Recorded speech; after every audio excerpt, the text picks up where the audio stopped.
मानगोनां आब' सनिया कुइननि हाबायाथ' जानानै थांबाय, नोंथांमोना गोबाङा नुबाय। मैयानि भिडिअ'आव आं लिरनाय टाइटेला माने बेखौथ' दोनथ'बावबाय आं, नैथि गोथार जुलि बायदियानो जाबायदां, गोदान नालाय हौवाया।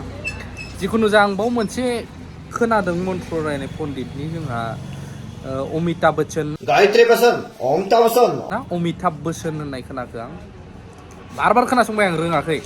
बिदि मन्त्र दंमारोना गैमारा आं दाउट जागासिनो दं आरोना। ओमफ्राय जोंहा आं दायो दं नै चावमिन जानो नागिरदों जों सानैजों। बड'लेण्ड थेरापिस्ट सेन्टार निउर'थेरापि, बिथां ब्रादार थुब्लाव ब्रह्म। थ' बिथाङाबो ब्रह्म ना? मानसिफ्रा फैगोन ना फैयाखै? दाख्लैहाय बानायनाया भिडिअ' नुबोदोंना खायसे खायसे? नाजानानै मोजां जायो। इबो आंनि हिन्जावाबो थिग जाबाय जानजिया। दा मालाबा साइड फारसेयाल' एसे खें फैयोनो, बे दा बेलेग देहायाव दं नालाय। थ' आंनि सोंनो साननाया बेनाव बेसो जे मन्त्रआवहाय अमिताभ बच्चन दं आरो नामा? आं बारा बुजियाना धोरोमनि माबाफोरखौ, नायो मालाबा, खिन्थु इसिबां बे मन्त्र तन्त्रफोरखौ इसिबां गोसोआव गैया। अमिताभ बच्चन ना अमित बच्चन? अमित बच्चनबो गैया, अमिताभ बच्चनबो गैयालै। आं सानदों दहाय जों हिन्जावजों डिसकास खालामबाय, आंथ' होजोंमोन नालाय। ओमफ्राय बावाखै क'क्राझार सफैनाया, अमिताभ बच्चन होनदोंब्रा होनबाय थाबाय आं, बाजिबाय थाबाय आरोना हिन्जावजों। ओमफ्राय हिन्जावा थोद जाम्बा अमिताभ बच्चन होनाखै, अमित बच्चन होननाय जायो। अमित बच्चन होनलाय गावसो मास्टार मावरा, अमित बच्चनलायनो। बिथाङाबो इबो एसे रोङो ना, फुलखौनो रोङोथाय मन्त्र रायनायखौ। जेनेबा मन्त्र हाबानि मन्त्र देब्रा एसे रायलाय, देब्रा एसे देब्रा एसे राननिथ' दसेनो र' रायलायग्रोथों, बियो अफ खालामना। आलु खालामजोब्बाय। बिथाङा फन रायलायखांबाय। माने आं सोरबा पण्डितखौ माखौ लाजि फोनांनोबा मानो बे भिडिअखौ बानायाखै, अननानै निमाहा खालाम फार्स्टआवनो। माने आं मिथिया नालाय, बेखायनोसो कमेन्टनि थ्रुयैबो आं मिथिनो मोनगोन जे अमिताभ बच्चन दंमारो नामा बिदि मन्त्र। आं अमिताभ खोनादों ना अमिताभ बच्चन होनखो, आंनि खोनानाया गोरोन्थिबो जानो हागौ। ओंखायनो आं बिथांनाव सोंदों, दा मोजाङै एसे मिथियो नामा ब्रह्म शास्त्रनि, बिथांनाव सोंनो आं। आरो जायफ्रा सानाय सुनाय दङ, गोबां प्रब्लेम, नोंथांमोना मस्ट वेलकाम ब्रादार बा बिथां आदा थुब्लावनि Bodoland therapy centre, Kokrajhar MRM नि ओरै सेरावनो। बिथांनि बिल्डिंआबो कमप्लिट जानो थांगासिनो दङ। बिथाङा थाबैनो शिफ्ट खालामगोन गोदान मेसिनजों।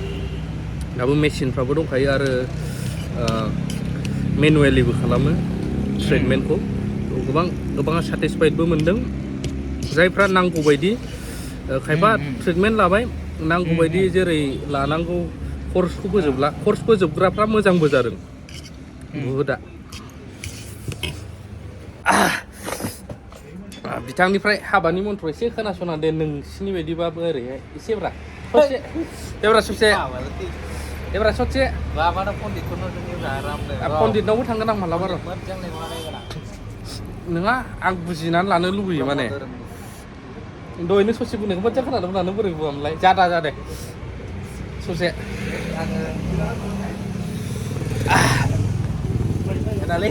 देब्रा ससे, बानलु आलु जोब्बाय, आलु गाथोंसै। देब्रा ससे। ओम नामास्ते।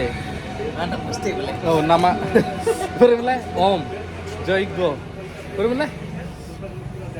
देब्रा ससे। ओमनिफ्राय सुरु जायोना? ओम बोरै?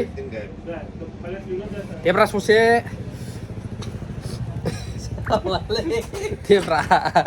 देब्रा ससे दे। देनां पण्डित नागिरबा नोंखौबो लांब्रबनो हागोन ना मन्दिराव? दे थाब। आं गोजानाव थांनांगौ ना दायो, उदालगुरियाव। दे उनाव चिराङाव थांनांगौ, जेबो नङा। देब्रा मानसियाबो हेन्डसामसिन जादों। मेथाइयानो दंखायो। मानि मेथाइ?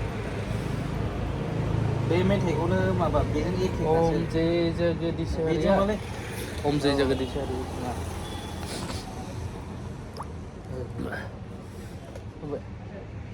Hei, खिथालालै बियो खिथाथारला थ' आं कनफिउस जादोंमोन आरोना ओंखायनो आं सोंदोंमोन नोंथांमोनाव बे ब्लगाव मा मेथाइआ बबे मोनसेया बेनो एखेसोखा लाय नायनो मा बियो दाननानै माबादो ओम आया ही बरदे देवी ओ ओम आया ही बरदे देवी बेबायदि आरोना नैबे फुंजा मुसाहारि रोजाबनाय बेबायदिनो ही बरदे देवी थ' बेबायदि आरो आं कनफिउस जानानै दंमोन ओमफ्राय सोरबाफोर एसे मोजांसिन रोङोबा अननानै कमेन्ट खालाम लाइन थांबायलै आं सिखानोसै दोनथ'बाय दे नैबे भिडिअखौ कनफिउस जादोंमोन आं महातो गायत्री प्रसन्न ओम तावसन ओम तावसन ओम तावसन ओम तावसन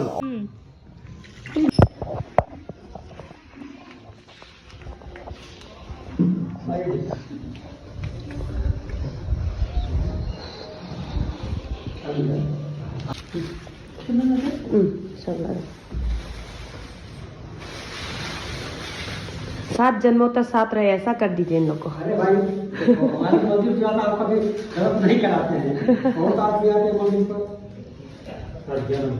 7 जन्म तक अलग ना हो पाए।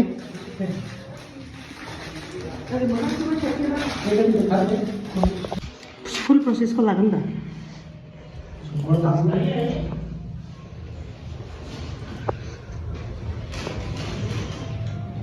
जैसे आप करिए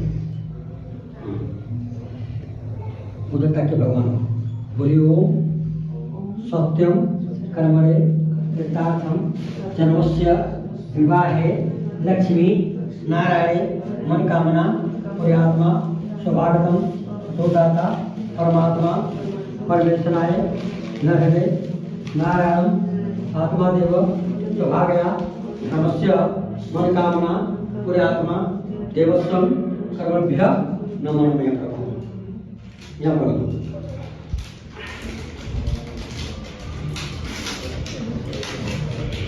सौभाग्यम धर्मस्य कर्मणि कृतार्थ लक्ष्मी नरहरे नारायण परमात्मा शांति जले सौभाग्यसम विदाभ्य लक्ष्मी नारायणे मनोकामना पुण्यात्मा सौभाग्य विदापति लक्ष्मी नारायणो शांतकर्मं भुजगंधरं तथापदंतं लक्ष्मी समन्वयनं योगवर्गं ध्यानगं वंदे विष्णु सौभाग्ये कर्मणे लक्ष्मी नारायणे नमः।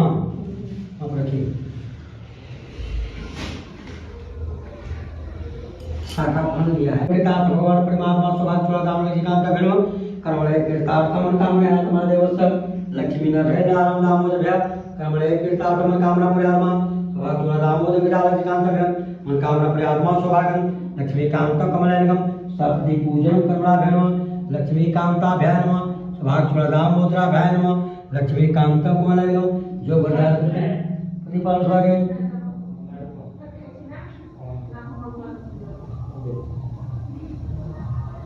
ओम विजात भेम लक्ष्मी नारायण मनोकामना पुण्यात्मा सौभाग्य विदातम लक्ष्मी पुरादामोदम लक्ष्मी कांतम कमलायनम जो वरदान का ध्यान प्रतिपालन सौभाग्य कर्तव्य पालनाय नमः लक्ष्मी हातुरी ओम देवस्य कर्मं कृतार्थया देवसुधरम प्रतिपालन सौभाग्य